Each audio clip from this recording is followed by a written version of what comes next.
కూడి వచ్చిన మీ అందరికీ మన ప్రభువును రక్షకుడైన యేసుక్రీస్తు నామమున శుభాలు తెలియజేస్తున్నాను. Praise Lord, praise Lord. చూడండి, దేవుని మాట మనం చదువుకుందాం. మత్తయి సువార్త 28వ అధ్యాయం. మత్తయి సువార్త 28వ అధ్యాయము మరియు 18 నుంచి మనం చదువుకుందాం, లేదా 16 నుంచి మనం చదువుకుందాం చివరి వరకు. 11 మంది శిష్యులు 11 మంది శిష్యులు యేసు తమకు నిర్ణయించిన గలిలయలోని కొండకు వెళ్ళిరి. యేసు తమకు నిర్ణయించిన గలిలయలోని కొండకు వెళ్ళిరి. వారు ఆయనను చూచి ఆయనకు మ్రొక్కిరి గాని కొందరు సందేహించిరి. అయితే యేసు వారి యొద్దకు వచ్చి పరలోకమందును భూమి మీదను నాకు సర్వాధికారము ఇయ్యబడి ఉన్నది.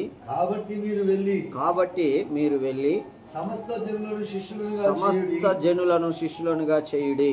తండ్రి యొక్కయు కుమారుని యొక్కయు పరిశుద్ధాత్మ యొక్క నామములోనికి వారికి బాప్తిస్మమిచ్చుచు నేను మీకు ఏ ఏ సంగతులను ఆజ్ఞాపించి తినో వాటన్నిటిని గైకొనవలెనని అనగా చేయవలెనని వారికి బోధించుడి. ఇదిగో నేను యుగ సమాప్తి వరకు సదాకాలము మీతో కూడా ఉన్నానని వారితో చెప్పాను. హల్లెలూయా. ఈరోజు నేను మీకు పరిశుద్ధాత్మని యొక్క ప్రేరణను బట్టి కొన్ని విషయాలు వివరించాలని తలంచి ఉన్నాం. ఇక్కడ మనం గమనించినట్లయితే పిల్లరా, యేసు ప్రభు దగ్గరికి అనేక మంది వచ్చినట్లుగా మనం చూస్తున్నాం. అక్కడికి వచ్చినాక యేసు ప్రభువుని కొందరు నమ్మారు. వారు ఆయనను చూచి ఆయనకు మొక్కిరి గాని చూడండి, వారు ఆయనను చూసి మొక్కారట. దేవునికి ఎవరైనా మొక్కుతారు, కానీ కొంతమందికి ఏముందంటే సందేహం ఉంది. సందేహం ఏంటి అంటే అనుమానం. ఏం అనుమానము? ఈయన ఎట్లా వరకు కరెక్టు, ఈయన ఎంతవరకు కరెక్టు, ఈయన వెనకాల మనం వెళ్ళొచ్చా వెళ్ళకూడదా, ఈయన వెనకాల వెళ్తే మనకేమైనా ప్రయోజనం ఉందంటారా, లేదా పరలోకం ఇస్తా అన్నాడు కదా, పరలోకం ఇస్తాడా ఇవ్వడా, మరి ఈయన మనిషి కుమారుడుగా చెప్పుకున్నాడు కదా, నిజంగా ఈయన మనిషి కుమారుడేని అంటారా, మనం ఇంతకాలం ఈయన వెంబడించాం బాగుంది కానీ మరి ఇది ఎంతవరకు నిజం అంటారు అని ఇట్లా వారికి ఏదో ఆలోచనలు కలిగి ఉండొచ్చు. హలో, నేటి కాలంలో మరి సంఘాల మీద, సేవకుల మీద, దేవుని మీద కలుగుతున్న సందేహాలు మనం ఆలోచన చేసినట్లయితే చాలా ఉన్నాయి. మరి ఇప్పుడు నీకు కలుగుతున్న ఆలోచనల ప్రకారమే అప్పుడు కూడా వారికి అలాగనే కలిగి ఉన్నాయి. కాబట్టి కొందరు సందేహించి వారు మరి మాట్లాడుకుంటున్న విషయాన్ని యేసు ప్రభు గ్రహించి వారితో మాట్లాడుతున్నాడు. ఏమన్నా? అయితే యేసు వారి యొద్దకు వచ్చి పరలోకమందును భూమి మీదను సర్వాధికారం ఇయ్యబడి ఉన్నది అంటే అర్థం ఏంటి? ఈయనకు అధికారం ఉందంటారా? ఈయన మనల్ని నరకం నుంచి తప్పించగలడా? పరలోక మనల్ని చేర్చగలడా? ఇతడు ఆ అర్హత కలిగిన వాడేనా? ఇట్లా 1,00,000 సందేహాలు వారి హృదయాల్లో మెదులుతూ ఉన్నాయి. ఈ సందేహాలను బట్టి వారు సనుగుతున్నప్పుడు ఈ విషయాన్ని యేసు గ్రహించి ఆయన చెప్తున్న మాట ఏంటంటే, ఇదిగో నాకు పరలోకంలోను భూమి మీదను సర్వాధికారము ఇయ్యబడ్డది. హలో, ఇప్పుడు సంఘాల్లో కూడా విశ్వాసులకి కొంతకాలం ప్రయాణం చేసినాక, వాక్యం మీద కాస్తంత అవగాహన దొరికాక, మరి కాస్త స్వతహాగా ఆలోచించుకోగలిగిన అనుభవం మరి జ్ఞానం వారికి కలిగినాక ఇలాంటి సందేహాలు వస్తూ ఉంటాయి. ప్రారంభంలో రావు, కానీ కొంత వయసు వచ్చాక ఇలాంటి సందేహాలు వస్తాయి. ఇప్పుడు అలాంటి సందేహాలకి మరి సమాధానం చెప్పుకోవాల్సిన బాధ్యత ఎంతైనా ఉంది. అందుకని యేసు ప్రభు ఆ విషయాన్ని గమనించి, మీరు సందేహించాల్సిన అవసరం లేదు, నాకు పరలోకంలోను భూమి మీదను సర్వాధికారం ఇవ్వబడ్డది. అంటే నాకు అధికారం లేదు అంటానికి వీలు లేదు, సమస్తం వాటి మీద నాకు అధికారము ఉన్నది. కాబట్టి మీ సందేహానికి నేను ఆన్సర్ చేస్తున్నాను, మీరు సందేహించొద్దు అని చెప్తున్నాడు. హల్లెలూయా. మరి యేసు ప్రభు మీదనే అంత సందేహం వచ్చినప్పుడు సేవకుల మీద మా మీద మీకు సందేహం రావటం పెద్ద ఆశ్చర్యం ఏమనిపించదు కదా. హలో, అవునా కాదండి? కానీ నమ్మాలి, ఇది కదా చాలా ప్రాముఖ్యం. మొక్కుతున్నారు కానీ చాలామంది నమ్మలేకపోతున్నారు, మొక్కుతున్నారు కానీ చాలామంది సందేహిస్తున్నారు. ఆ సందేహాలకు సమాధానంగా దేవుడు చెప్తున్న మాట ఏంటంటే, నాకు ఇక్కడను పరలోకంలోను సర్వాధికారం నాకు ఇవ్వబడ్డది. అంటే ఇప్పుడు నీ సందేహం ఉండకూడదని దాని భావం. హల్లెలూయా, హల్లెలూయా. సాతాను ఎన్నో రకాలుగా మరి సందేహాలు హృదయాల్లో కలిగిస్తుంది. క్రైస్తవులుగా మనం గ్రహించుకోవాలి. ఎందుకంటే పూర్వీకులకి జరిగిన సంగతులే నేడు మనకు కూడా జరుగుతున్నాయి, జరగాలి కూడా. జరిగితేనే మనం సరైన దారిలో ఉన్నామని అర్థం, అనగా ప్రభు మార్గంలో మనం నడుస్తున్నామని అర్థం.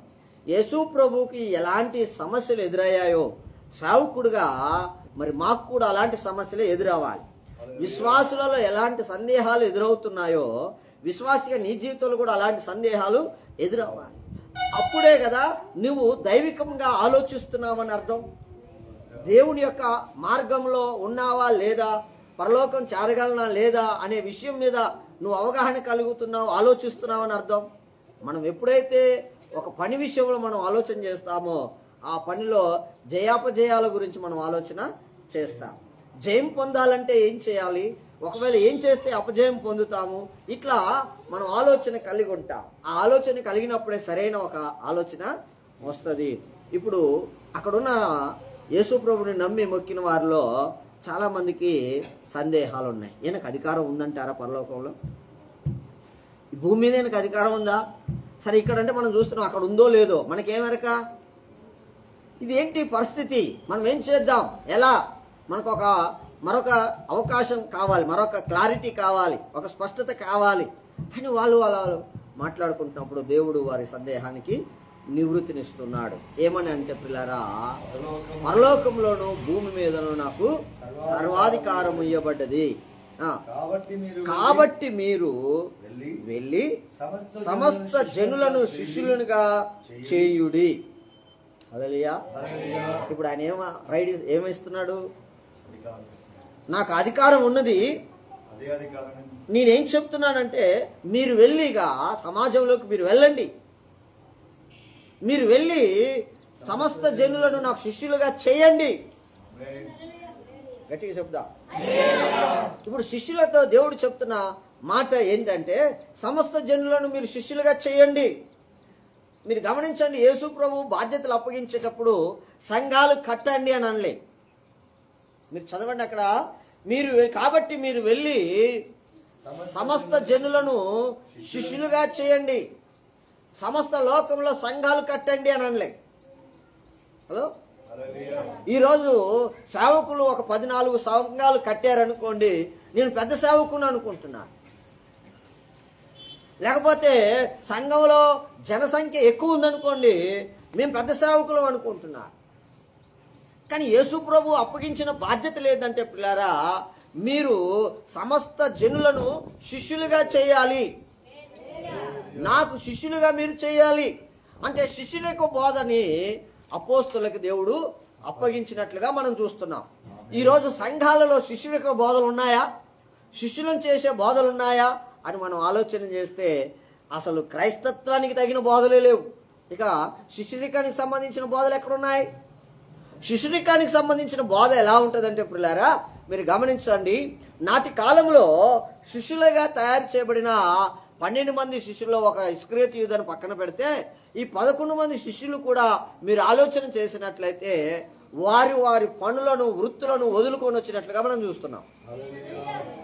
వారి తల్లిదండ్రులను వదులుకున్నారు, వాళ్ళ కుల వృత్తులను వదులుకున్నారు, వారి వృత్తులను వదులుకున్నారు, వారి ఆస్తులను వదులుకున్నారు, వారి అంతస్తులను వదులుకున్నారు, వారి బంధువులను వదులుకున్నారు, వారి స్వకీయులను వదులుకున్నారు. వారు ఉన్న బట్టలతోనే, కట్టుబట్టలతోనే యేసు ప్రభువును వెంబడించినట్టుగా మనం చూస్తున్నాం. గట్టి చెప్పాలి, రండి. మీరు గమనిస్తే రండి, మిమ్మల్ని మనుషులు పట్టి జాలరులుగా చేసేదునని యేసయ్య పిలిచాడు. ఆ పిలుపునకు వారు లోబడి సమస్తము వాళ్ళ వలలను, పడవలను, పనివారిని అక్కడ వదిలేసి వచ్చినని ఉంటాయి. చూడండి, శిష్యునికమైన బోధ ఏంటంటే పిల్లారా, సమస్తాన్ని వదిలేసి రావాలి, శిష్యులని చేయండి అని యేసుప్రభు చెప్తున్నాడు. అంటే ఈ లోకంలో దేని మీద నీకు మనసు ఉండకూడదు అనే బోధ ఈరోజు శిష్యులకి తయారు చేసే సేవకుడు ఈ మాటలు బోధిస్తూ ఉంటాడు. కానీ ఈరోజు ఆ బోధలు లేవు. రండి, మీకు దేవుడు ఆస్తులు ఇస్తాడు, అంతస్తులు ఇస్తాడు, ఉద్యోగాలు ఇస్తాడు, ఆరోగ్యం ఇస్తాడు, నెమ్మదిని ఇస్తాడు. కానీ యేసుప్రభు ఆ బోధలు ఏం చేయమని చెప్పలేదు. ఆయన అవసరాన్ని బట్టి అవన్నీ మీరు చేయండి అని చెప్పాడు ఆయన. మీరు 10వ అధ్యాయం మత్తయి సువార్త 10వ అధ్యాయం మీరు గమనించగలిగితే పిల్లారా, అక్కడ శిష్యులకి దేవుడిచ్చిన అధికారం మొదటి నుంచి మనం చూసినట్లయితే శిష్యులకు దేవుడిచ్చిన అధికారం మనకు కనబడుతుంది. ఆయన తన 12 మంది శిష్యులను పిలిచి అపవిత్రాత్మలను వెళ్ళగొట్టుటకు, ప్రతి విధమైన రోగమును, ప్రతి విధమైన వ్యాధిని స్వస్థపరచుటకు వాళ్ళకి అధికారం ఉంది. నీవు శిష్యుడిగా చేయవలసిన బాధ్యత, శిష్యురకమైన బోధ అపోస్తలులకు దేవుడిస్తే ఆ బోధలో క్రమముగా ఆయన ఇచ్చిన అధికారాలు ఏంటంటే, రోగులను బాగు చేయండి, వ్యాధిగ్రస్తులను బాగు చేయండి, దయ్యాలు పట్టిన వారి నుంచి దయ్యాల నుంచి విడిపించండి, వ్యాధి బలహీనతల నుంచి విడిపించండి అని చెప్పేసి ఆయన అధికారం ఇచ్చాడు. ఆ అధికారం దేనికి? అది అవసరం. ఇంకొక చోట మనం గమనిస్తే, మీరు ఎవరిని ఆశీర్వదిస్తే నేను వాళ్ళని ఆశీర్వదిస్తానని అన్నాడు. నువ్వు ఎవరిని శపిస్తే వాళ్ళని శపిస్తాను. ఇవన్నీ అధికారాలు. కానీ బోధ ఏంటంటే పిల్లారా, శిష్యునికమైన బోధన దేవుడు అప్పగించాడు. అంటే మందిరానికి వస్తున్న నీవు, యేసు ప్రభువుని అంగీకరించిన నీవు ఎలా మారాలంటే ఆయన శిష్యుడిగా మారాలి. ఆయన శిష్యులకున్న గుణాలు ఏంటంటే పిల్లరా, ఇహమందున్న వాటి యందు ఎలాంటి మనసు వారికి ఉండదు. హలో, హల్లెలూయా. వెనకాల కానుకో, స్తోత్ర. కాబట్టి ప్రియమైన దేవుని సంగమా, శిష్యునికమైన బోధ ఈరోజు సమాజంలో మనకి కనబడటం లేదు. శిష్యునికమైన బోధ ఎవరు చేయటం లేదు. ఇలా సంఘాల్లో నుంచి ఎంతమంది సేవకులు విశ్వాసులని సేవకులుగా తయారు చేయగలుగుతున్నారు? ఎంతమంది సంఘాలలో విశ్వాసులు పరిచారకులుగా ఉంటున్నారు? ఎంతమంది శిష్యులుగా ఎదుగుతున్నారు?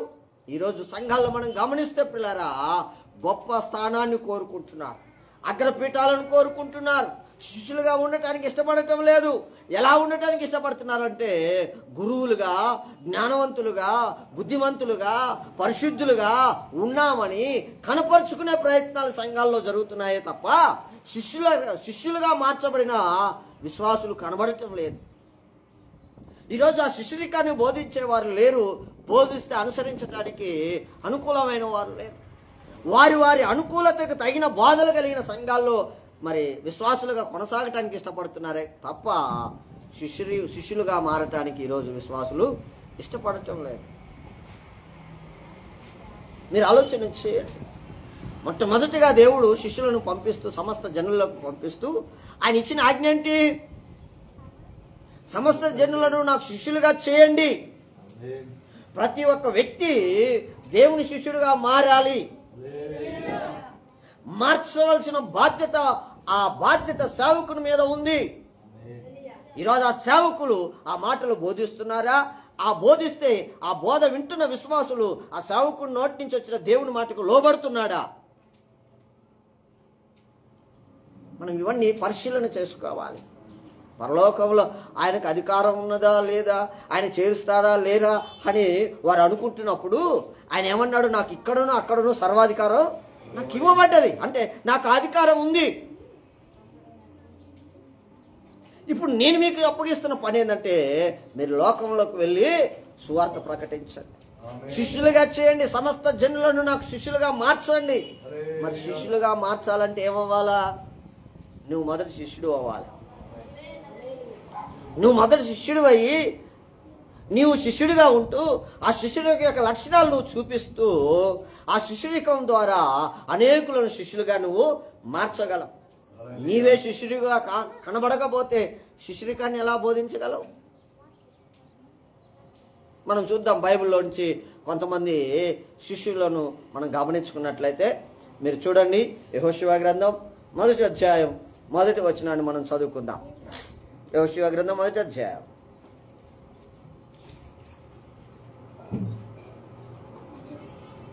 త్వరగా చదవాలి.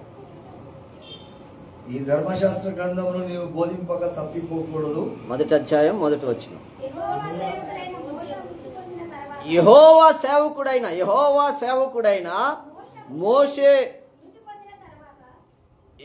సేవకుడైన మోషే మృతి పొందిన తర్వాత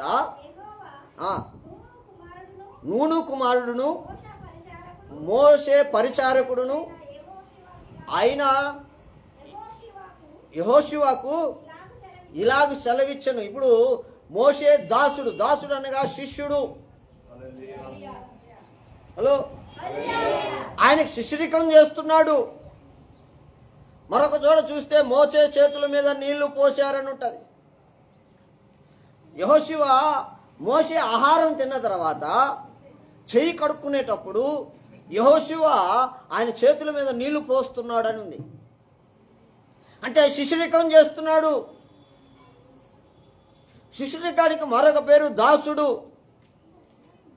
ఈరోజు ప్రియులారా, దాసుడుగా నువ్వు ఉండగలుగుతున్నావా? సంఘములో దాసుడిగా నువ్వు ఉండాలి. సంఘములో నువ్వు శిష్యుడిగా ఉండాలి, శిశువుగా నువ్వు ఉండాలి.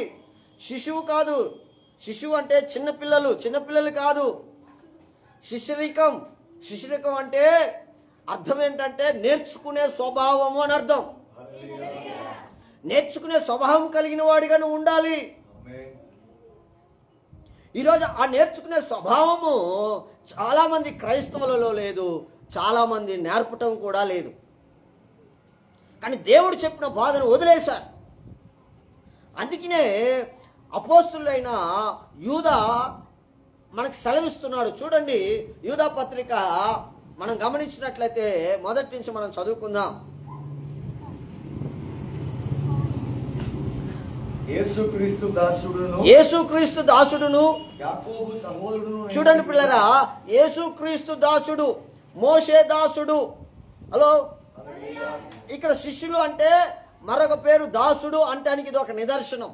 యేసుక్రీస్తు దాసుడు, యాకోబు సహోదరుడైన యూదా తండ్రి అయిన దేవుని యందు ప్రేమింపబడి యేసుక్రీస్తునందు భద్రం చేయబడి పిలువబడిన వారికి శుభమని చెప్పి వ్రాయినది. మీకు కనికరము సమాధానము ప్రేమ విస్తరించునుగాక.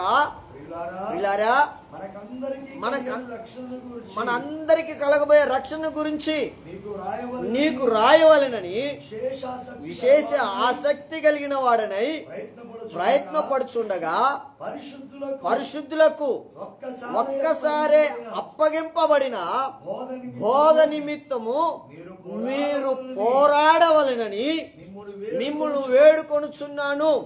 పరిశుద్ధులకు ఒక్కసారే అప్పగింపబడిన బోధ నిమిత్తము మీరు పోరాడాలని మిమ్మల్ని వేడుకుంటున్నాను. పరిశుద్ధులు అనగా అపోస్తలులకు అప్పగించిన బోధ ఏంటి? సమస్త జనులను మీరు శిష్యులుగా చేయండి. ఇవాళ శిష్యునికమైన బోధ సంఘాలలో ఉందా? ఇవాళ శిష్యునికమైన బోధలో నువ్వు లోబడగలుగుతున్నావా? శిష్యునికం అనగా మనం చెప్పుకున్నావు నేర్చుకునే గుణం.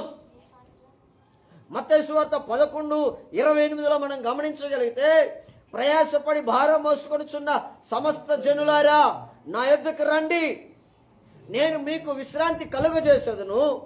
నేను సాత్వికుడను, దీన మనసు గలవాడును. నా కాడి ఎత్తుకొని నా యొద్ద నేర్చుకొనుడి అనగా శిష్యునికం చేయండి. శిష్యరికం అనగా పిల్లరా నేర్చుకొనుట. ఆయన కాడి ఎత్తుకొని నువ్వు నేర్చుకోవాలి. ఆయన కాడి కింద ఉండి నేర్చుకుంటే సందేహాలు రావు. మ్రొక్కుచున్నారు కానీ పిల్లరా కొందరు ఏమవుతున్నారట, సందేహిస్తున్నారు. మందిరానికి వస్తున్నారు కానీ శిష్యరికానికి రావటానికి కొంతమంది ఏమవుతున్నారు, సందేహిస్తున్నారు. మరి శిష్యరికమైన బోధలో నేను పెంచాలి కదా, శిష్యరికమైన బోధ మీకు చేయాలి కదా.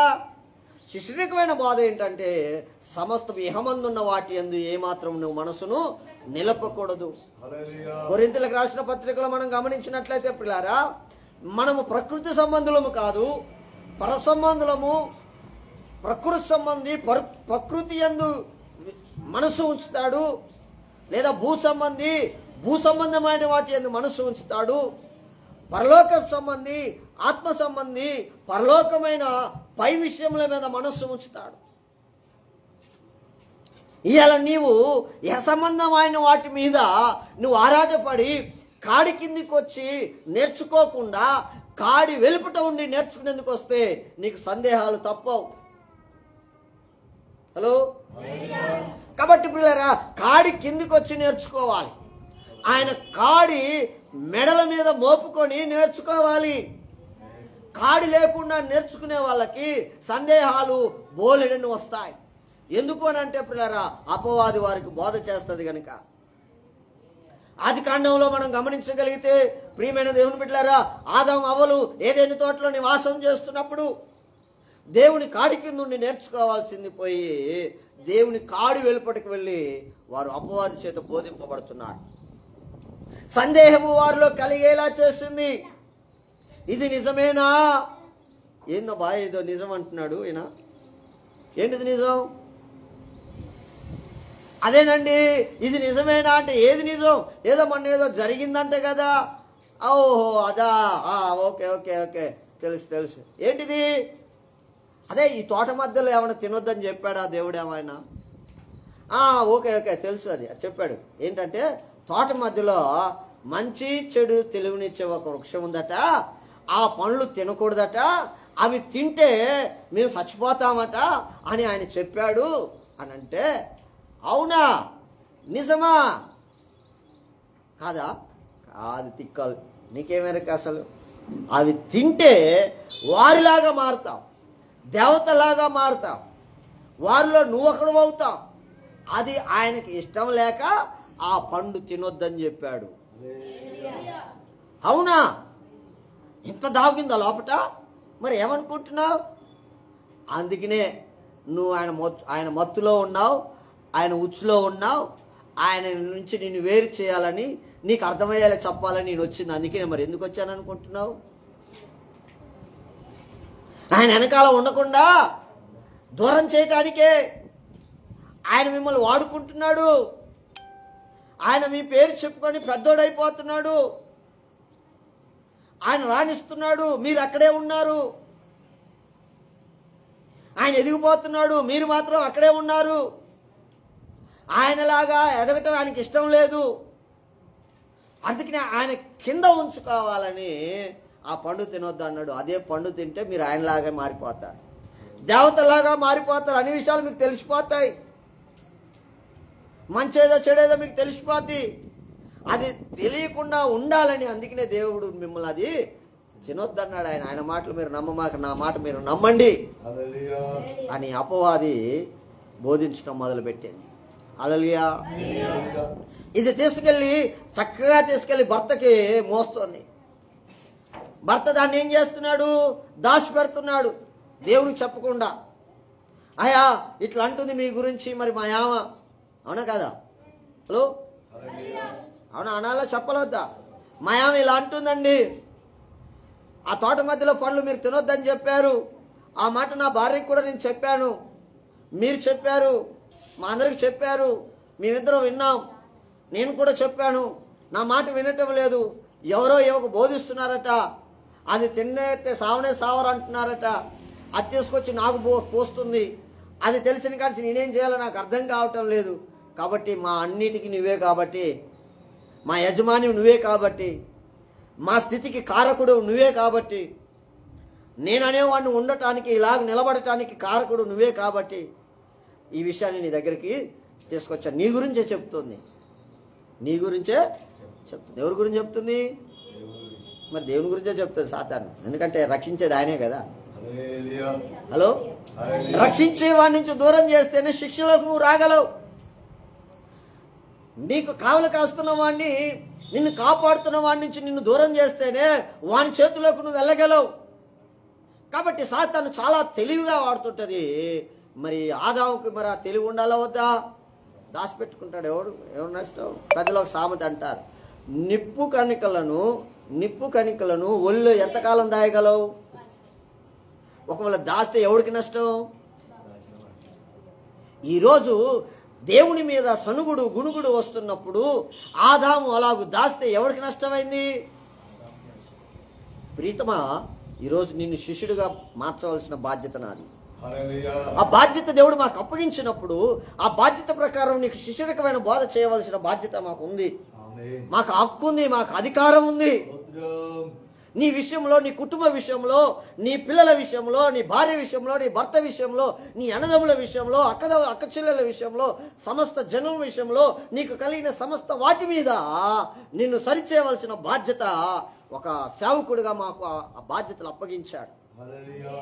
ఆ బోధ వింటానికి వచ్చిన నీవు శిష్యుడిగా మారాలి అంటే వాటి వేటి మీద నీ మనసు నిలపకూడదు. ఆదాము దాచుకున్నట్లుగా తన హృదయంలో పాపమును దాచుకున్నట్లుగా నీవు నీ హృదయంలో పాపాన్ని దాచుకోకూడదు. ఆదాము చెప్పవలసింది చెప్పకుండా దాచుకున్నాడు. దేవుడు కూడా అడగలేదు, మేము కూడా అడగం నిన్ను. హలో, అడిగాడా? ఏంది అట్లా ఉంటున్నారు ఇట్లా ఉంటానని అడిగాడా? పాపము పరిపక్వమయ్యేంత వరకు ఆయన ఎదురు చూశాడు. వీళ్ళు ఇద్దరు భార్యాభర్తలు ఒకటయ్యారు, దేవుడు చులకనైపోయాడు. ఇక అవునా కాదండి? అవుతారా? ఇద్దరు దైవికంగా ఒకటైతే దైవికంగా ఎదుగుతారు, శారీరకంగా ఒకటైతే శారీరకంగా ఎదుగుతారు. దేవునికి లోబడితే దేవుని పిల్లలుగా ఎదుగుతారు, సాతానికి లోబడితే సాతాను పిల్లలుగా ఎదుగుతారు. ఇప్పుడు ఆదామవ్వలు ఒకటైపోయారు. ఇప్పుడు ఆదామవ్వలు నడిపించేది ఎవరంటే, ప్రీతమా గమనించండి, సర్పం నడిపిస్తుంది. చూడనీకి దేవుడు నడిపిస్తున్నట్టుగానే కనబడుతుంది. సంఘంలో విశ్వాసులందరూ కూడా చూడనీకి సేవకుడు చెప్పినట్లుగా నడుస్తున్నట్టుగా కనబడతారు. కానీ వాళ్ళ క్రియలు, వారి పనితీరు, వారి ప్రవర్తన, వారి మాట తీరు, వారి యొక్క ఆలోచన విధానాన్ని పరిశీలించినప్పుడు పిల్లారా సాతాను లక్షణాలు వారిలో కనబడుతూ ఉంటాయి. ఇక ఆదాముని అవని దేవుడు వారు ఒప్పుకునేంత వరకు ఎదురు చూశాడు. వాళ్ళు ఒప్పుకోవటం పక్కన పెడితే దేవునికి తెలియటం లేదే అనుకున్నారు. ఆయన తెలిస్తే అడగడా మనల్ని? ఆయనకి తెలియదులే అనుకున్నారు. ఆయనకు తెలియకపోయినా తెలియజేయాల్సిన బాధ్యత నీది. ఆయనకు తెలిసినా తెలియజేయాల్సిన బాధ్యత నీది. నీ నోటి నుంచి వచ్చిన పలుకే ఒప్పుకోలుగా కారణం చేయబడుతుంది. కానీ ఆదామవ్వలు అలా ఒప్పుకోలేదు. వాళ్ళిద్దరూ ఏకమై సాతాన్ని నడిపించినట్టుగా నడిచారు. కొంతకాలానికి పాపం పరిపక్వమైపోయింది. వాళ్ళ నడిపింపు పూర్తిగా సాతాను స్వాధీనంలోకి వెళ్ళిపోయింది. పూర్తిగా ఎప్పుడైతే వెళ్ళిపోయిందో పండు తినటానికి తెగించారు. హలో, అంటే శిష్యరికమైన బాధలో నుంచి సాతాను ఏం చేసింది? వాళ్ళని తప్పించింది. శిష్యరికమైన బాధ ఏం చేస్తుందంటే యథార్థవంతులుగా చేస్తుంది. కీర్తనలో మనం గమనించినట్లయితే పిల్లరా, యథార్థవంతులకు ఆయన తన ముఖ దర్శనము చేయును. ఇప్పుడు ఆయన ముఖాన్ని చూడలేని స్థితికి దిగజారిపోతున్నారు. ఆ ముఖ దర్శనానికి దూరంగా ఉంటున్నారు, దూరం అయిపోతున్నారు. సాతాను చేస్తుంది, దూరం అవుతున్నారన్న సంగతి వీళ్ళకి అర్థం కావటం లేదు. యథావిధిగా దేవుడు రోజు వస్తున్నాడు, పోతున్నాడు. మీరు కూడా యథావిధిగా ఆదివారం ప్రార్థనకు వస్తున్నారు, పోతున్నారు. ఈరోజు క్రైస్తవులు రావట్లేదు అట్లాగా? వస్తున్నారు పోతున్నారు. కానీ దేవుని ముఖ దర్శనము వారు సంపాదించుకోగలుగుతున్నారా, లేకపోతే సంపాదించుకున్న దైవ ముఖ దర్శనాన్ని కోల్పోతున్నారా అనే విషయాన్ని అర్థం చేసుకోలేకపోతున్నారు. హలో, అప్పుడు వాళ్ళు ఒకసారి ఆలోచన చేసుకున్నారు. ఆయన క్రమంగా వస్తున్నాడు, వీళ్ళు ఇప్పుతారేమో, నోరిప్పుతారేమో, మాట్లాడతారేమో, వాళ్ళకున్న సందేహాలను నివృత్తి చేసుకుంటారేమో అని చెప్పేసి దేవుడు చూస్తున్నాడు. కానీ ఆదామవ్వలు మాత్రం సందేహాన్ని నివృత్తి చేసుకోవట్లేదు, దాన్ని పెంచి పెద్ద చేసుకుంటున్నారు. ఎంత పెద్దగా అంటే అవసరమైతే దేవుడిని పక్కకు నెట్టేసి వీళ్ళే దేవుళ్ళలాగా కనబడాలన్నంత స్థాయికి. ఈరోజు సంఘాలలో చూస్తే పిల్లరా, సేవకులు కుటుంబాలు రోడ్డెక్కితే సంఘంలో ఉన్న విశ్వాసులు అధిష్టానాన్ని ధరించడం లేదా, సంఘాల మీద పెత్తనాలు చేయటం లేదా, సంఘాలలో విశ్వాసులను సేవకులను తీసుకొచ్చుకొని జీతాలు ఇచ్చి బోధ చేయించుకోవటం లేదా, అలాంటి సంఘాలు లేవా?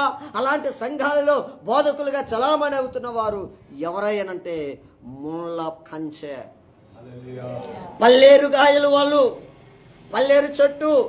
న్యాయాధిపతుల గ్రంథంలో మనం చూడగలిగితే పిల్లరా, కొంతమంది విశ్వాసులు లేదా దేవుని పిల్లలు వెళ్ళి చెట్లను అడుగుతున్నారు, ఇదిగో మా మీద అధికారం పొందురా అని చెప్పేసి అంజూరపు చెట్టుని అడిగారు. అంజూరపు చెట్టు అన్నది, నేను నా మాధుర్యాన్ని వదిలేసి నేను ఎలా రాగలను? ద్రాక్ష చెట్టుని అడిగారు, రాజులకు పానంగా దాహం తీర్చువాడినైనా నేను ఆ పనిని వదిలేసి మీ మీద నాయకుడిగా ఉండటానికి నేను రాలేనన్నది. తీసారా? న్యాయాధిపతుల గ్రంథం 9వ అధ్యాయం 9వ వచనం నుంచి మనం చదువుకుందాం.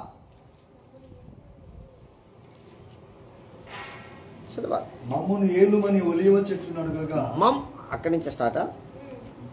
ఇంకా పైన ఉన్నాయి, మొదటి నుంచి అనుకుంటా. చూడండి, న్యాయాధిపతుల గ్రంథం చెట్లు తమ మీద రాజును ఒకరిని అభిషేకించుకోవాలని. ఎంత? 8 అధ్యాయం 9వ అధ్యాయం న్యాయాధిపతుల గ్రంథం 8 నుంచి. చెట్లు తమ మీద రాజును ఒకరిని. చెట్లు అనగా పిల్లరా విశ్వాసులు అని అర్థం. జ్ఞాపకం చేసుకోండి, చెట్లు అనగా విశ్వాసులు అని అర్థం. చెట్లు తమ మీద రాజుని ఒకరిని అభిషేకించుకోనవలనని మనస్సు కలిగి బయలుదేరి మమ్మల్ని ఏలుమని ఒలీవ చెట్టు అడగగా, ఒలీవ చెట్టు దేవుణ్ణి మానవులను దేని వలన నరులు సన్మానించదురో ఆనా తైలము ఇవ్వక మాని చెట్ల మీదగా రాజునై ఉండి ఇటు అటు ఊగుటకు నేను ఎలా వస్తానుకున్నావు? ఈరోజు పిల్లరా, మాకు పాస్టర్గా మీరు ఉండండి, నెలకు నీకు జీతం ఇస్తాను, నెలకు నీకు భత్యం ఇస్తాను, నెలకు నీకు కావలసిన అవసరతలు ఇస్తాము, మీరు మా మీద నాయకుడిగా ఉండండి అని అడిగే సంఘ విశ్వాసులు లేరా? శిష్యులుగా ఉండవలసిన వాడు ఎక్కడికి వస్తున్నాడంటే అధికార పీఠం మీదకి, అధిష్టాన పీఠం మీదకి ఎక్కిపోతున్నారు. శిష్యునికమైన బోధ కరువు అయిపోయింది. శిష్యులుగా ఉండటానికి ఇష్టపడని స్థితికి నేటి క్రైస్తవ్యం దిగజారలేదా? అయితే దేవుని చేత ఎన్నిక చేయబడిన నాయకుడు ఏమంటున్నాడంటే, నేను రాజుని, దేవుణ్ణి, మరి మంచి తైలాన్ని నేను ఇచ్చే, నేను వాటన్నిటిని మానుకొని నీ మీద రాజును అవటానికి నేను ఎలా వస్తానుకున్నావు అని చెప్పేసి ఆ వచ్చిన విశ్వాసులకు బుద్ధి చెప్పి పంపించింది. ఈరోజు అదే సేవకులైతే మా సంఘాలకు వచ్చేసారు, మా కాడికి వచ్చేసారు, మా కాడ పెట్టమన్నాడు, మేము ఒక సంఘాన్ని కట్టామని గుంపులు చేసుకుంటున్న సేవకులు లేరా? ఒక క్రమమైన బోధ కానీ, ఒక క్రమమైన నడిపింపు కానీ ఈరోజు క్రైస్తవ లోకంలో కరువైపోయింది. అందుకని ఆ బోధ నిమిత్తం మీరు పోరాడాలి అని చెప్పేసి నాటికాలంలోనే యూదా ద్వారా రాయబడ్డది. మీరు ఒక్కసారి అప్పగించబడిన బోధ నిమిత్తం మీరు పోరాడండి, పోరాటం చేయండి అని చెప్పేసి నిక్కచ్చిగా ఆనాడు బోధించబడ్డది. ఈరోజు మీరు అలాంటి పోరాటాన్ని మీరు చేయగలుగుతున్నారా? ఇతర సంఘాల గురించి మనకు అనవసరం కానీ పిల్లరా, నేటి సంఘముగా నువ్వు ఉన్నావు, నీవును నడిపించడానికి సేవకుడిగా మమ్మల్ని నియమించారు, మా నడిపింపులోనికి మీరు వచ్చారు కదా, మీరు ఆ శిష్యరికంలో అనుసరించడానికి ఇష్టం కలిగి ఉన్నారా? మీరే ఆలోచన చేసుకోవాలి. అప్పుడు ఆ చెట్టు అన్నది, నేను మీ మీద రాజుగా ఉంటానని ఎలా అనుకున్నారు? ఆ బుద్ధి లేని చెట్లు మళ్ళీ ప్రయాణం అయిపోతున్నాయి. అప్పుడు చెట్లు నీవు వచ్చి మమ్మల్ని ఏలుమని అంజూరపు చెట్టు నడవగా చూడండి ఎక్కడి నుంచి వెళ్ళారు? ఒలివ చెట్టుని అడిగితే ఒలివ చెట్టు బుద్ధి చెప్పగానే, నువ్వు పాస్టర్ గారు, నువ్వు కాకపోతే మాకు ఇంకా పాస్టర్లు లేరా? మీ సంఘం కాకపోతే మా సంఘం కాదా? మాకు సంఘాలు లేవా? ఇంకా పాస్టర్లు లేవా? మీ చర్చికి రాకపోతే ఇంకో చర్చికి పోలేమా? ప్రియులారా, నిజంగా శిష్యరికం చేసేవాడు ఏమంటాడంటే, ప్రియులారా గమనించండి, ఇక్కడ తప్ప నేను ఎక్కడా ఉండను. గట్టి చెప్పాలి. ఎందుకంటే ఆత్మీయత తెలిసినవాడు, దేవుని ముఖదర్శనం కలిగినవాడు, ఇక్కడ ఉన్న స్థానం విలువేంటో తెలిసినవాడు, ఎరిగినవాడు. ఎందుకంటే అక్కడ సర్వాధికారం ఉన్నది.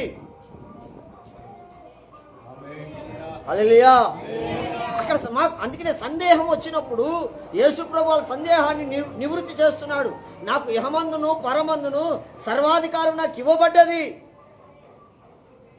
అలాగే నేటి కాలంలో మేము చెప్పగలుగుతున్నాం, మీకు అది మాకు అధికారం ఇవ్వబడ్డది. ఎందుకంటే మా బోధ అందరి బోధలాగా ఉండదు. యేసుప్రభు బోధ చేసినప్పుడు పిల్లరా, అక్కడ విన్న విశ్వాసులందరూ చెప్తున్నారు ఏమనంటే, శాస్త్రులు పరిశీలి చేసినట్లుగా ఈయన బోధ చేయటం లేదేంది, ఈయన బోధ అధికారము కలిగిన బోధలాగా ఉంది. అధికారము కలిగిన వాడు బోధ చేసినట్టు చేస్తున్నాడు ఈయన. అధికారపు బోధ ఎలా ఉంటుంది అంటే పిల్లరా, కరాఖండితంగా ఉంటది. నువ్వు ఇలా ఉంటే పరలోకం వెళ్తావు, లేకపోతే నరకానికి వెళ్తావు అని స్పష్టంగా ఉంటది. అంతేగాని మడత కాజాలు పెట్టి ఏమంటారు, ముద్దబుచ్చు మాటలు చెప్పి జనసంఖ్యని సాగు చేసుకోలేం.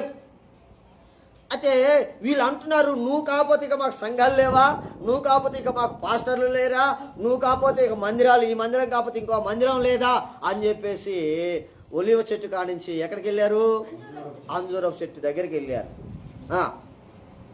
అంజూరపు చెట్టు చెట్ల మీద రాజునై ఉండి ఇటు అటు ఊగుటకు నా మాధుర్యాన్ని నా మంచి ఫలాలను ఇయ్యక నేను మానుదునా అంటే అర్థం ఏంటండి వీళ్ళకి? వాడు ఎట్ట చెప్తే ఇగో నువ్వు అక్కడ కూర్చోవాలి, ఇగో పావు గంట వాక్యం చెప్పాలంటే పావు గంటే వాక్యం చెప్పాలి, ఒక్క నిమిషం ఎక్కువ చెప్పినా వీడు మనకు పనికి రాడు అంటారు. జీతం తీసుకునేవాడిని అడగండి చెప్తారు. హల్లెలూయా, హల్లెలూయా.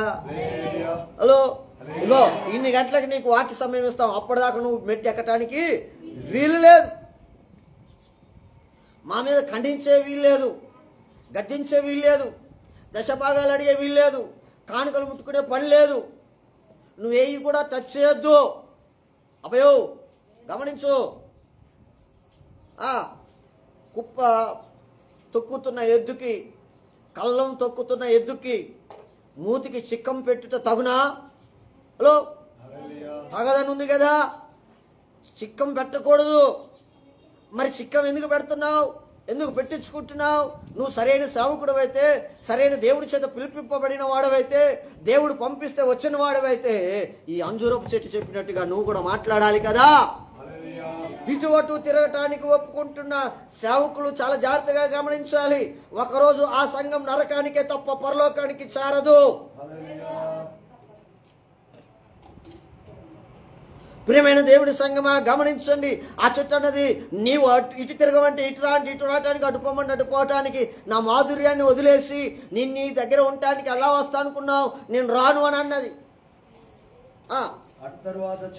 తర్వాత మళ్ళీ ఆ చెట్లు అన్నీ ఇటు బుద్ధి రాట్లే ఇప్పుడు కూడా. ఎక్కడికి వెళ్ళిపోయినాయి? ద్రాక్ష చెట్టు దగ్గరికి వెళ్ళిపోయినాయి.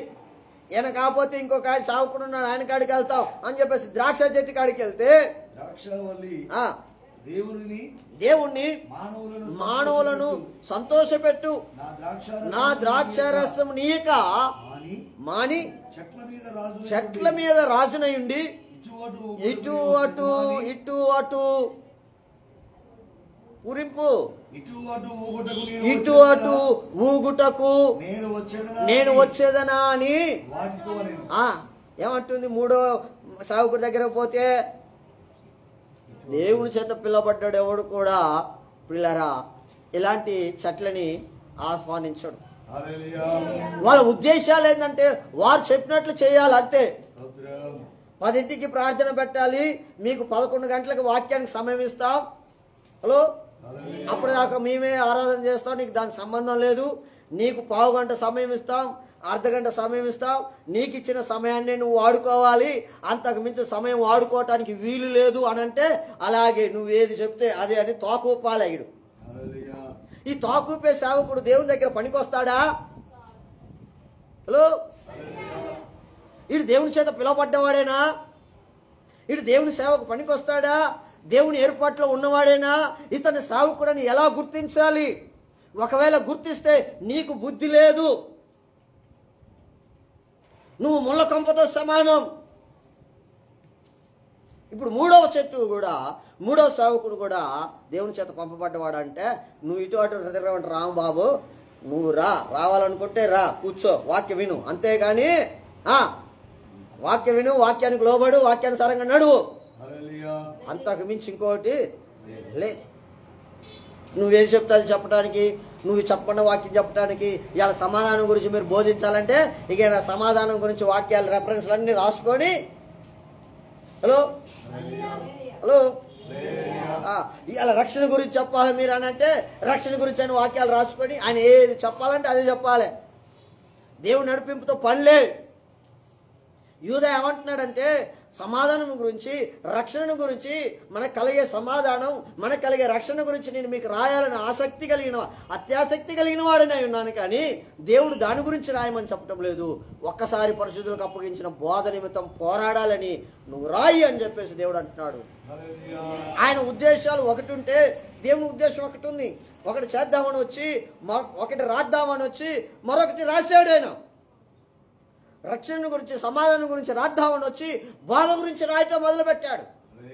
ఇది ఇటు అటు తిరిగేది కాదు. దేవుడు ఏది చెప్తే అది చేస్తాడు.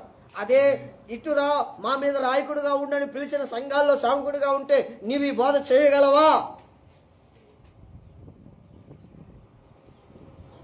హలో ప్రీతమా, గమనించండి, ఈరోజు కుటుంబాలు నాశనం అయిపోతున్నా, సంఘాలు నాశనం అయిపోతున్నా. విశ్వాసులు గ్రహించటం లేదు, సేవకులు గ్రహించటం లేదు. కాబట్టి సంఘంలో నువ్వున్న శిష్యుడిగా మారితే నువ్వనే గ్రహించి వాళ్ళకు గ్రహింపు కలిగినట్లుగా నువ్వు దారి చూపించాలి. అందుకనే భక్తుడు అంటున్నాడు, ఈ భూమి మీద ఎందరో దాహం కలిగి ఉన్నారు, వారి త్రోవ తెలియటం లేదు, దారి తెలియటం లేదు వాళ్ళకి. కాబట్టి వారికి త్రోవ చూపుటకు మీరు వెళ్ళండి. సంఘంగానే ఉన్నావు, త్రోవ తెలియక నాశన మార్గంలోనికి వెళ్ళిపోతున్నారు, అపవాది మార్గంలోనికి వెళ్ళిపోతున్నారు. సాతాను చేత పిలువబడిన సేవకుల మధ్యలో విశ్వాసులు సన్నగిలిపోతున్నారు, బలహీనులైపోతున్నారు, బానిసలైపోతున్నారు. అక్రమము విస్తరించిపోతుంది, పాపము ఏలుబడి చేస్తుంది, నరకానికి పాత్రులవుతున్నారు. నీకు కొంచెమైనా బాధ లేదా? నీ కుటుంబంలోనే నాశనమైపోతున్న వాళ్ళు ఉన్నారు కదా. నీ కుటుంబ విషయంలోనే, నిన్ను కన్నవారి విషయంలోనే, నీ తోబుట్టుల విషయంలోనే, నిన్ను కట్టుకున్న వారి విషయంలోనే, నీ కడుపును పుట్టిన వారి విషయంలోనే నీకు శ్రద్ధ లేకపోతే ఇక సమాజం మీద నీకేమి శ్రద్ధ ఉంటుంది? హలో, నువ్వు పరలోక సంబంధం అయితే పిల్లరా, ఖచ్చితంగా పరలోకమైన వాటి మీద నీ మనసును ఉంచుతావు. బోధ నిమిత్తం మీరు పోరాడండి. అక్కడ కూడా ఆగకుండా వాళ్ళు నువ్వు కాకపోతే ఇంకొకళ్ళని వెళ్ళిపోతున్నారు. అప్పుడు చెట్లన్నీ నీవు వచ్చి మమ్మల్ని ఏలుమని ముళ్ళ పొద యొద్ద మనవి చేయగా. చూడండి, గమనించండి, ఏమంటున్నారు? మీరు వచ్చి మమ్మల్ని ఏలండి. కానీ వాళ్ళేం సమానం చెప్తున్నారు? ఇటు అటు తిరగటానికి నేను ఎలా వస్తా అనుకున్నావు? పేరుకే ఏలమంటారు కానీ ఏ లేదు వాళ్ళే. అవునా కాదండి? పిలవటానికేమో ఏలటానికి రమ్మంటారు, పోయినాకనేమో ఏలుతూ ఉంటారు. ఇటు రమ్మంటే ఇటు రావాలి, అటు పోమంటే అటు పోవాలి. కానీ పిలిచినప్పుడు ఏం చెప్పారు? మమ్మల్ని ఏలుటకు రండి అని ముళ్ళ చెట్టు దగ్గరికి పోయి అడగ్గా, అప్పుడు ముళ్ళ పొద మీరు నిజంగా నన్ను మీ మీద రాజుగా నియమించగోరి ఉన్నారా? రండి. ముళ్ళ పొదకి ఏం నీడ ఉంటుందా? ఏడగా ముళ్ళ పొద పడుకునేది, ఏడ విశ్రాంతి తీసుకునేది? ఎలా ముళ్ళన్నీ రాలి కింద పడతాయి, కింద పడుకుందా అంటే కింద ఉండదు. ముళ్ళ చెట్టు కాబట్టి ఏమంటుంది, నీడాడు ఉంటుంది దానికి, అడుగులు ధారాళంగా అడుగులు వేయలేము. మళ్ళీ పెద్ద ఆశ్రయం ఇచ్చినట్టుగా రండి నా నీడను ఆశ్రయించండి, లేదా అగ్నినాలో నుండి బయలుదేరి లెబానోనును దేవదారు చెట్లను కాల్చివేయనని చెట్లతో చెప్పింది. నా తండ్రి మీ నిమిత్తము తన ప్రాణము నిర్లక్ష్య పెట్టి యుద్ధము చేసి మిద్యానీయుల చేతిలో నుండి మిమ్మల్ని విడిపించెను. హల్లెలూయా. చూడండి, ముళ్ళ పద ఏమంటుంది, రండి నా నీడను ఆశ్రయించుడి. ముళ్ళు అనగా పాపం అని అర్థం. అపోస్తులైన పౌలు అంటాడు, నేను ఇదివరకే సంపూర్ణ సిద్ధి పొందితేనేను, పరిపూర్ణ అయితేనని నేను తలంచడం లేదు, కానీ నాకు కలిగిన దర్శనములు అనేకములు, వాటి యందు నేను ఎక్కడ ఇచ్చిపోదునని దేవుడు నా దేహమందు ఒక ముళ్ళు పెట్టినాడు. ఆ ముళ్ళే పాపము. ప్రీతమా గమనించండి, ఇటు అటు తిరగటానికి పిలుస్తున్నారు. ఇవాళ శిష్యులు తయారు చేసేవాళ్ళు లేరు, శిష్యులుగా మారేవాళ్ళు లేరు. బైబిల్ పట్టుకొని అధికారులాగా వస్తున్నారు, అధికారులాగా పోతున్నారు, కానీ ఒక శిష్యుడిలాగా, ఒక నేర్చుకునే స్వభావం కలిగిన వాళ్ళలాగా, ఒక తగ్గింపు కలిగిన వాళ్ళలాగా, ఒక పరిచారకుల్లాగా లోపలికి నువ్వు రాగలుగుతున్నావా? ఒక యేసు ప్రభు శిష్యుల్లాగా నువ్వు సంఘంలో ఉండగలుగుతున్నావా అని అంటే నువ్వే యేసు ప్రభులా కనబడిపోతున్నావు, నువ్వే యేసు ప్రభు అయిపోయావు. యేసు ప్రభు ఇప్పుడు నిన్ను చూసి గడగడలాడాలి. ఇప్పుడు ఆయన అంతగా ఎదిగిపోయారు ఈ నేటి కాలపు క్రైస్తవులు. యేసు ప్రభువునే తమ శిష్యులుగా మార్చుకునేంత పరిశుద్ధులు నేటి క్రైస్తవులు. ఎంత భయంతో వస్తున్నారండి మందిరానికి, ఎంత వణుకుతో వస్తున్నారు, ఎంత క్రమంగా వస్తున్నారు, ఎంతమంది భుజముల మీద మెడల మీద కాడి పెట్టుకున్నారు. మనం ఆలోచన చేయాలి. యేసు ప్రభు శిష్యులకు అప్పగించిన బోధ ఏంటంటే, పిల్లరా, సమస్త జనులను మీరు శిష్యులుగా చేయండి. సమస్త జనులు శిష్యులుగా చేయాలంటే సంఘంలో ఉన్న ప్రతి ఒక్కడు శిష్యుడుగా మారాలి. ఇవాళ శిష్యుడికం నీకు ఉంటే మందిరానికి ఎన్ని గంటలకు రావాలి, మందిరంలో ఎంత పరిచర్య చేయాలి, మందిర కార్యక్రమాల్లో ఎంత బాధ్యత వహించాలి, దైవ కార్యక్రమాలలో నీ సహకారము సహాయం ఎంత ఉండాలి, నీ శ్రమ ఎంత ఉండాలి, నీ ఆలోచన తీరు ఎలా ఉండాలి, సేవకుడికి నువ్వు ఎంత ఎన్ను అంటుకొని ఉండాలి, ఎంత కాపు కనిపెట్టుకొని జీవించాలి. ఈరోజు నీకు అవన్నీ ఉన్నాయా?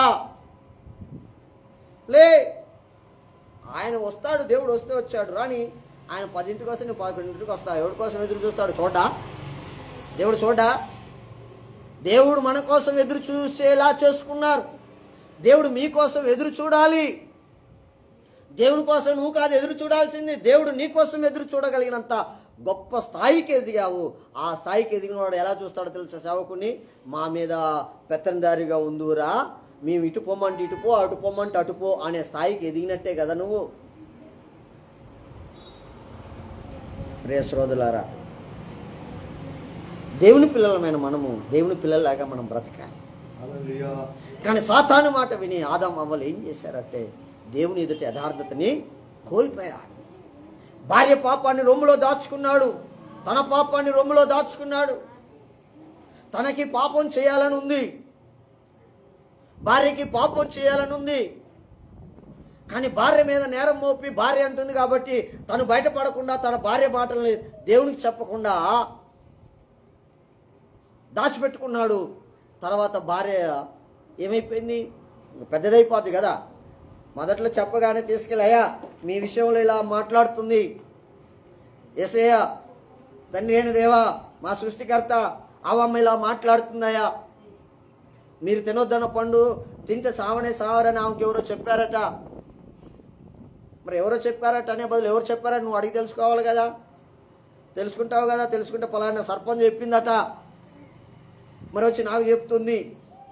మరి అందుకని ఆ విషయాన్ని నేను నీకు తెలియజేస్తున్నాను, ఆమెకున్న ఆ సందేహాన్ని మీరు తీర్చండి అని చెప్పినట్లయితే ఆయన తీర్చకపోవునా?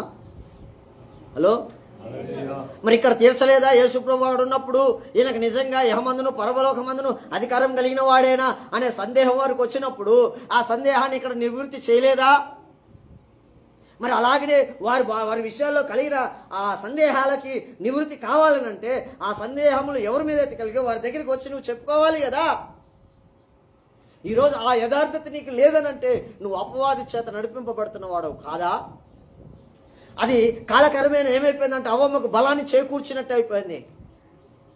అవ్వమ్మకి ఏర్లు లోపలికి పారుకొని పోయాయి. ఎంతగా పారిపోయాయనంటే నా భర్త నేను చెప్పినట్టు వింటున్నాడు కాబట్టి నేను చెప్పిందే రైటు, సర్పం చెప్పిందే రైట్ అనుకుంది. ఇక పూర్తిగా సాతాను స్వాధీనంలోకి వెళ్ళిపోయింది. ఎంతగా వెళ్ళిపోయిందంటే ఇక భర్త కూడా చెప్పకుండా పండు తినగలిగిన స్థితికి వెళ్ళిపోయింది. వెళ్ళిపోయి చివరికి పండు తిన్నది చచ్చిపోయిందా? చచ్చిపోలే. ఎబ్బటే ఆమెకు హుషారు వచ్చేసింది. అంటే ఒక రీజన్ దొరికింది ఆమెకి, ఇక ఒక కారణం దొరికింది, ఒక అవకాశం వచ్చేసింది. నేను సర్పం చెప్పిందే రైటు, నేను సర్పాన్ని నమ్మినా నేనే కరెక్ట్ అని భర్త దగ్గరికి ఎక్కి ఉరికింది. ఇదిగో పండు తింటే చచ్చిపోతారన్నావుగా, చూడు నేను తిన్నా, ఇగో నేను తిన్న పండు కూడా తెచ్చిన, నువ్వు మొత్తం తింటే మళ్ళా తినలేదంటావనే సగం తిని తెచ్చిన. హలో, ఇగో నేను తిన్నా, నేను చచ్చిన్నా, బతికే ఉన్నా అనగానే నిజమేనేమే, నువ్వు చెప్పిందే కరెక్టు, సర్పం చెప్పిందే కరెక్టు కాబట్టి ఆ కారణాలు కనబడుతున్నాయి, నువ్వు చెప్పినట్టుగానే ఆ లక్షణాలు వాతావరణం కూడా అంత కనబడుతుంది, అంత అనుకూలంగానే ఉంది, ఇదే కరెక్టు, అతడు కరెక్ట్ కాదు, నువ్వు చెప్పిందే కరెక్టు అని చెప్పేసి ఆ అమ్మకు లోబడిపోయి తను కూడా తీసుకొని తిన్నాడు. ఇప్పుడు కదా తెలిసేది కళ్ళు తెరవబడతాయి. హలో, పాపం పండితే కదా కళ్ళు తెరవబడేది. హలో, మాట్లాడట్లేదు గట్టిగా. ఇప్పుడు ఇద్దరు తిన్నారు, ఏమైపోయింది? కళ్ళు తెరవబడ్డాయి, కానీ వాళ్ళకి అర్థం కాలేదు కళ్ళు తెరవబడ్డాయి. మీరు గమనిస్తే పిల్లల ఆదికాండంలో యథావిధిగా దేవుడు సాయంకాలమున చల్లబూట వారి మధ్యకు వచ్చి ఆదామా ఆదామా అని పిలిస్తే ఆ పిలుపు వినినప్పుడు వాళ్ళు దిగంబరులని అప్పుడు అర్థమైంది అలాగే. చదువు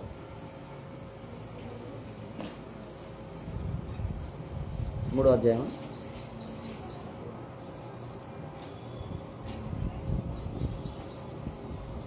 3వ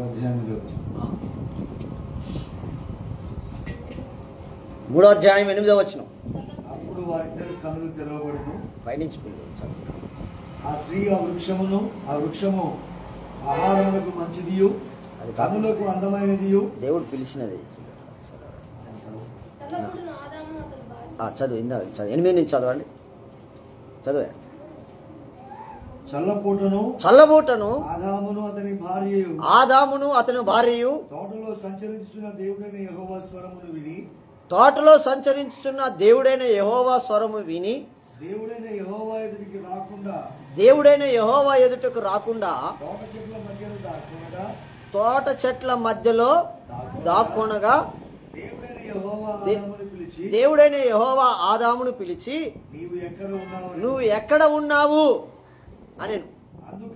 అందుకతడు నేను తోటలో నీ స్వరము వినినప్పుడు, ఈ మాట జాగ్రత్తగా వినాలి, తోటలో నీ స్వరము వినినప్పుడు దిగంబరిగా ఉంటిని గనుక భయపడి దాగుకుంటున్నాను. మరి అప్పటిదాకా ఎందుకు దాచుకోలేదు? ప్రియులారా, పాపం చేసినప్పుడు వాక్యం నీ దగ్గరకు వచ్చినప్పుడే నీ పాపం యొక్క స్పష్టత నీకు అర్థమవుతుంది. ఇప్పుడు దిగంబరిగా ఉన్నానని తెలిసి తోట మధ్య చెట్లలో దాక్కున్నానని చెప్పాడు. అప్పుడు అంటున్నాడు దేవుడు, అందుకతడు నీవు దిగంబరుడివని నీకు తెలిపిన వాడెవడు? నీవు తినకూడదని నేను నీకు ఆజ్ఞాపించిన వృక్ష ఫలాలు తింటివా అడిగాను. అందుకు ఆయన, నాతో నీవు ఉండుటకు ఇచ్చిన ఈ స్త్రీయే నేను ఈ పండు తినటానికి కారణం. చూడండి, ఎవరి మీద నెట్టేశాడు? నువ్వు నీ తప్పు, ఈయటం నీ తప్పు, ఈయటం నీ తప్పు. ఇగో మరి ఇచ్చావు కాబట్టి, మరి ఆమెను నేను ప్రేమించమన్నావు కాబట్టి మరి నేను ప్రేమించాను. హలో, మరి అది మరి హల్లెలూయా. హల్లెలూయా. మరి ఆమె మరి మీ ఇద్దరిదే తప్పు, నాదైతే ఏ తప్పు లేదని చెప్తున్నాడు. నువ్వు అలా అనుకున్నట్టయితే, నువ్వు ఇవ్వకున్నట్టయితే ఆమె తేకపోయేది, ఆమె తేకపోతే నేను తినకపోదును. కాబట్టి రీజన్స్ మీ ఇద్దరే, కానీ నాదైతే తప్పు కొద్ది కూడా లేదని తప్పించుకుంటున్నాడు. సర్లే తప్పించుకొని తెలియకల్లోడు కదా, మాట మాట మాట మీరు నువ్వు ఏమంటారు, మాటలు సంపాదించు, నోరు సంపాదించుకోండు, జ్ఞానం ఎక్కువైపోయింది. సవాసం ఎక్కువైపోతే జ్ఞానం ఎక్కువైపోతుంది కదా, జ్ఞానం ఎక్కువైపోతే ఉప్పొంగిపోతున్నాడు, నేనే రైటు మీరిద్దరే తప్పు అని చెప్పగానే చెప్తున్నాడు. మాటలతో తప్పించుకున్నాడు, మాటల గారెడితో. సర్లే అని చెప్పేసి దేవుడు అమ్మమ్మ దగ్గరికి వెళ్ళాడు. ఏమ్మా ఏంటి పరిస్థితి? అప్పుడు దేవుడైన యెహోవా స్త్రీతో, నీవు చేసినది ఏమిటని అడగగా, స్త్రీ సర్పం నన్ను మోసపుచ్చినందున తించిన నేను. సర్పం నిన్ను మోసపుచ్చిందా? తినొద్దని నేను చెప్పలేదా నీకు? అదెట్ట మోసపుచ్చుతుంది? ఈ పండు కాదు ఆ పండు అని తినమని చెప్పిందా? మంచి చెడులు తెలుగు వృక్ష పొలాలు కావు ఇవి వేరే పండ్లని నీకు ఇస్తే నువ్వు తింటే అది మోసం చేసినట్టు, అవునా కాదండి? హలో, అది మంచి చెడులు తెలియనిచ్చే ఫలం అని నీకు తెలుసు, నువ్వే నీ చేతులతో నువ్వు తెచ్చుకొని తిన్నావు. అది దేవుడు తినొద్దన్నాడని చెప్పాడు, అది నీకు తెలుసు. మళ్ళీ నిన్ను మోసం చేసింది ఎక్కడ సర్పం? ఇలా తన తప్పును తను ఒప్పుకునే మనసు ఈరోజు సేవకులలో కానీ విశ్వాసులలో కానీ ఉన్నాయా? హలో, ఎవరికి వాళ్ళు నేనే వీరుణ్ణి, నేనే శూరుణ్ణి, నేనే భక్తిపరుణ్ణి, నేనే నీతిపరుణ్ణి, నేను ఆకాశం నుంచి దిగొచ్చాను, మీరందరూ భూమిలోకం నుంచి పైకి ఎక్కువచ్చారు, మీరందరూ అమ్మాయి కడుపులో పుడితే నేను అమ్మాయి కడుపులో పుట్టలేదు, దేవుని కడుపులో నుంచి పుట్టుకొచ్చాను అన్నట్టుగా ఈరోజు సేవకులు లేరా? విశ్వాసులు లేరా? ఎంతసేపటికి ఎదుటోని మీద తప్పు మోపటమే కానీ తన తప్పు తాను ఒప్పుకోవటానికి ఇష్టపడటం లేదు. అందుకనే దేవుని వాక్యం చెప్తుంది, తప్పుదమ్ములు దాయివాడు వర్ధిల్లుడు, అవి ఒప్పుకొని విడిచిపెట్టు, కనికరం పొందుతావు. నీ కనికరం రావాలి అంటే పిల్లరా తప్పుదాలు ఒప్పుకోవాలి. కానీ ఆదాము వాళ్ళకి ఒప్పుకునే గుణం లేదు, పైగా ఎదుటోని మీద నేరం మోపుతున్నారు. సర్లే అని చెప్పేసి సర్పం దగ్గరికి వెళ్ళి ఆదాము వాళ్ళకి ఇచ్చిన అవకాశాన్ని సర్పానికి ఇచ్చాడా? ఎందుకు ఇవ్వలేదు? దాని గుణం అది శిక్షకు అర్హుడు. సర్పము శిక్షకు అర్హుడు. తన శిక్షలో వీళ్ళని ఏం చేసిందంటే పాలిభాగస్తులు చేసింది. హలో, ఆయన శిక్షలో వీళ్ళని ఏం చేసింది? పాలిభాగస్తుని చేసింది. శిక్ష లేకుండా బ్రతకాల్సిన ఆదాము అవ్వలు శిక్షకు పాత్రులయ్యారు. హలో, శిష్యులుగా నువ్వు ఉండాల్సిన నువ్వు అపవాది శిష్యుడిగా మారిపోయావు. చూడండి పిల్లరా, నాభి కోయబడకుండా పుట్టినవాడు ఆదాం అవ్వలు. వాళ్ళకి నాభి కటింగ్ లేదు. నాభి కత్తెర లేకుండా పుట్టినవారు, పాపము లేని వారిని అపవాది పాపములో నడిపించగలిగితే, పాపములో పుట్టి పాపములో పెరిగిన నిన్ను నన్ను అపవాది వాడుకోవటం పెద్ద లెక్క? కాకపోతే గమనించండి, సాతాను ఎక్కడ నీ మీద బాణం వేస్తుందో, ఆ బాణాలు ఎక్కడ నీకు తాకుతున్నాయో దాన్ని గమనించి ఆ బాణాల నుంచి తప్పించబడటానికి దేవుని సన్నిధిలో శిష్యరికాన్ని నువ్వు పాటించాలి.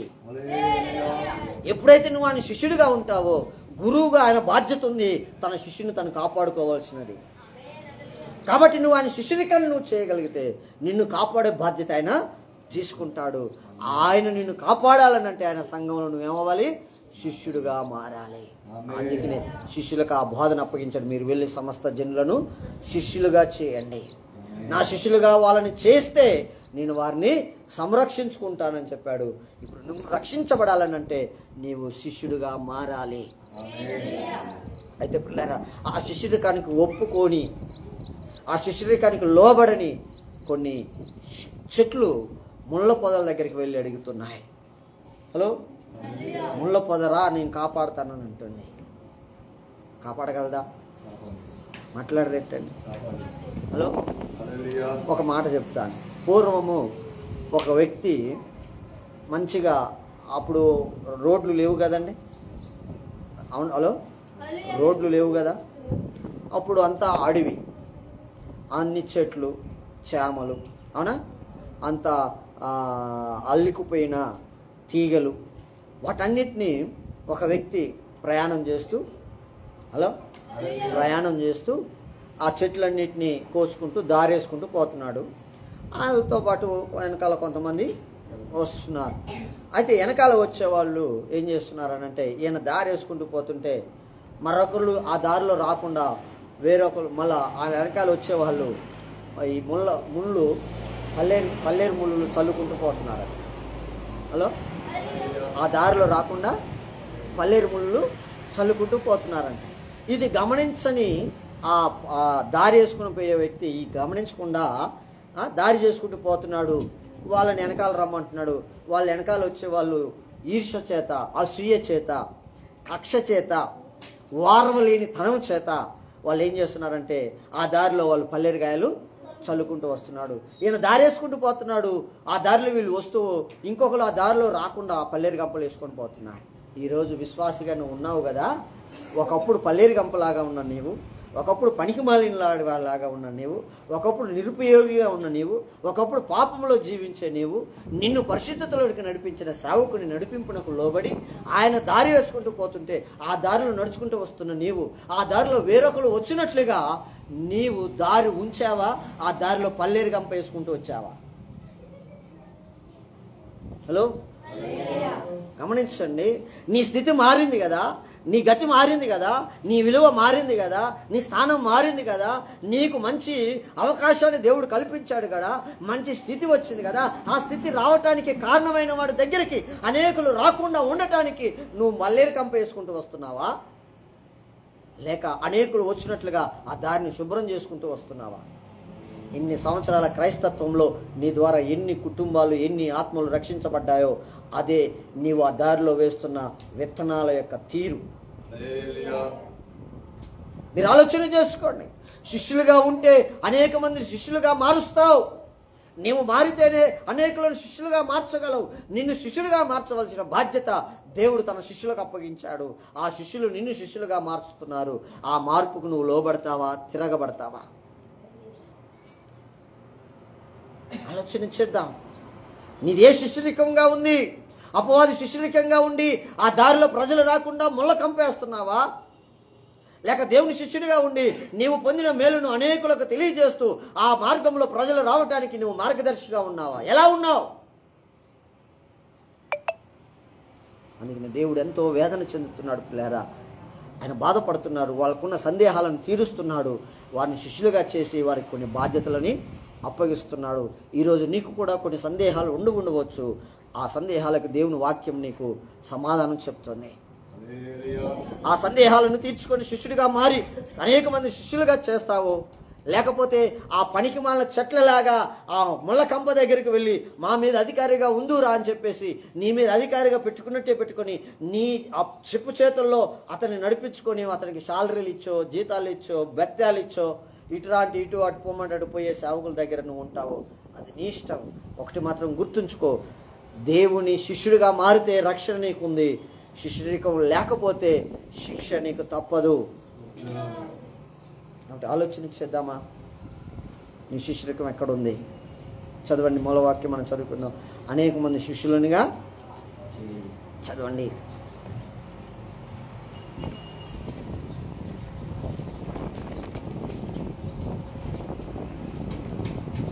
అయితే యేసు వారి యొద్దకు వచ్చి పరలోకమందును భూమి మీదను నాకు సర్వాధికారం ఇవ్వబడినది. కాబట్టి మీరు వెళ్ళి సమస్త జనులను శిష్యులుగా చేయుడి. తండ్రి యొక్కయు కుమారుని యొక్కయు పరిశుద్ధాత్మ యొక్క నామములో వారికి బాప్తిసం ఇచ్చు. ఏం చేయాలట? శిష్యులకి ఏం చేయాలంటే బాప్తిస్మం తీసుకోవాలి. ఏం చేయాలట? మొట్టమొదటి ఏం చేయాలి? మీరు బాప్తిస్మం తీసుకోవాలి. బాప్తిస్మం తీసుకోకపోతే శిష్యునికంలోనికి నువ్వు రాలేవు. మొదట ఏం చేయాలి? నువ్వు బాప్తిస్మం తీసుకోవాలి. రెండవది ఏం చేయాలంటే పిల్లారా, దేవుడు తన శిష్యులకి ఏ సంగతులను ఆజ్ఞాపించునో వాటన్నిటినీ గైకొనవలనని వారికి బోధించండి. మీరు ఇవి చేయాలి అని చెప్పాలట. చెప్తే ఎవరు చేస్తున్నారు? హలో హలో చేస్తున్నారా? ఆయన చెప్తే మనం వినాలా? అందరూ అంటుంటారా ఆయన చెప్పింది వింటారమ్మా, ఆ పాస్టర్ గారు ఏది చెప్తే అదే చేస్తారు వాళ్ళ సంఘస్థులు, మీరు ఏందమ్మా? అవునయ్యా, చెప్పింది చెయ్యాలి. ఇక్కడ ఏం చెప్పాడు దేవుడు? మనకి ఏం చెప్పాడు? మనం ఏం చేయాలి? దేవుడు అంటున్నాడు సమస్త జనులను శిష్యులనుగా చేయండి. హలో, బోధ నిమిత్తం, అపోస్తులకు అప్పగించిన బోధ నిమిత్తం మీరు పోరాడండి. ముళ్ళ కంచె దగ్గరికి మీరు వెళ్ళమాకండి. ముళ్ళ కంచెను ఆశ్రయించే వారి దగ్గరకు మీరు వెళ్ళమాకండి. ఇవన్నీ దేవుడు నీకు చెప్పినవి కాదా? ఇవన్నీ మీరు చేయండి. దేవుడు చెప్పినవన్నీ మీరు చేయండి అని గట్టిగా చెప్పండి. ఇప్పుడు ఆ ముళ్ళ కంచెతో స్నేహం ఉండొచ్చా నీకు? ఆ ఇటు అటు తిప్పే వాళ్ళతో నీకు బంధం ఉండొచ్చా? నేరస్థాపన చేసే అపవాదితో నీకు సంబంధం ఉండొచ్చా? సర్పంతో నీకు స్నేహం ఉండొచ్చా? అవి ఉండకూడదు అని చెప్పండి. మరి చెప్తున్నాంగా. వాళ్ళు చర్చకు పోతే వాళ్ళ కాడికి వెళ్ళొద్దట, వీళ్ళ కాడికి వెళ్ళొద్దట, ఎంతో మాట్లాడొద్దట, ఆయనతో మాట్లాడొద్దట. ఎవర్రా మాట్లాడొద్దు అన్నది? నేనెవరిని మాట్లాడొద్దు అంటానికి? దేవుని వాక్యం చెప్పింది, అలా చెప్పమని చెప్పింది. మా బాధ్యత, మా పని, మా బాధ్యతను, మా పనిని మేము చేసే విషయంలో ఎట్టి పరిస్థితుల్లో వెనకాడం. ఇవన్నీ నువ్వు చేయవలసిన బాధ్యత నీకుంది. సంఘంలో నీ బాధ్యత ఏంటంటే శిష్యరికం. సమాజంలో నీ బాధ్యత ఏంటంటే అనేకులను శిష్యులుగా మార్చాలి. నువ్వు ఇక్కడ శిష్యరికం చేసి సమాజంలో ఉన్న ప్రజలను శిష్యులుగా మార్చే బాధ్యతని దేవుడు మనకి ఇచ్చాడు. ఇక్కడికి వచ్చిన వారిని శిష్యరికం చేసే బాధ్యత, శిష్యులుగా మార్చే బాధ్యత దేవుడు మాకు ఇచ్చాడు. ఆ బాధ్యతలు మేము సక్రమంగా చేస్తున్నాం. కాబట్టి ఆ బాధ్యతలో, ఆ శిష్యరికంలో నీవు ఆయన కాడి కింద నుండి నేర్చుకుంటావో, లేకపోతే ఆయన కాడిని ఎరగొట్టి లోకంలో సంచరిస్తావో నువ్వే ఆలోచన చేసుకో. ప్రభు రాకడ చాలా సమీపంగా ఉంది ప్రియతమా. గమనించండి, చక్కగా ఆలకించండి. ఇవన్నీ మీరు చేయాలి. దేవుడు ఖండితంగా ఆయన ఆ మాటలు మనకి చెప్పినట్లుగా మనం చూస్తున్నాం. కాబట్టి వాటిని తృణీకరించకుండా శిష్యులుగా మార్చబడి దేవుని ప్రజలను, అనేక మంది నశించిపోతున్న వారిని దేవుని బిడలుగా మార్చడానికి నువ్వు శిష్యుడిగా మారి అనేకులు శిష్యులుగా మార్చవలసిన బాధ్యత ఆయన శిష్యులమైన మన మీద ఉందని గమనించి ఆయన రాకొరకు సిద్ధపడుతూ అనేకులను సిద్ధపరుచుదాం. దేవుడి ఈ మాటలు మనందరి వినికిల్లో దేవుడు నూరంతలుగా ఫలింపచేయునుగాక. ఆమేన్. ప్రార్థన చేసుకుందాం. స్తోత్రం. హల్లెలూయా, హల్లెలూయా, హల్లెలూయా, హల్లెలూయా. స్తోత్రం, స్తోత్రం, స్తోత్రం, స్తోత్రం, స్తోత్రం, స్తోత్రం, స్తోత్రం, స్తోత్రం, స్తోత్రం. హల్లెలూయా, హల్లెలూయా, హల్లెలూయా. అందరూ నోరు తెరిచి దేవుని స్తుతించాలి. హల్లెలూయా, హల్లెలూయా, హల్లెలూయా, హల్లెలూయా. స్తోత్రమయ్యా, స్తోత్రం, స్తోత్రం, స్తోత్రం, స్తోత్రం, స్తోత్రం, స్తోత్రం, స్తోత్రం, స్తోత్రం, స్తోత్రం, స్తోత్రం, స్తోత్రం. హల్లెలూయా, హల్లెలూయా, హల్లెలూయా, హల్లెలూయా. స్తోత్రమయ్యా, స్తోత్రం, స్తోత్రం, స్తోత్రం. హల్లెలూయా, హల్లెలూయా, హల్లెలూయా, హల్లెలూయా, హల్లెలూయా.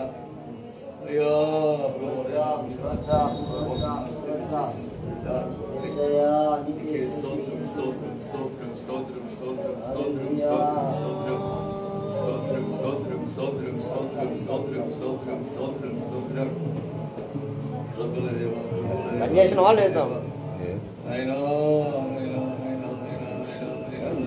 మంది మాట్లాడాలి.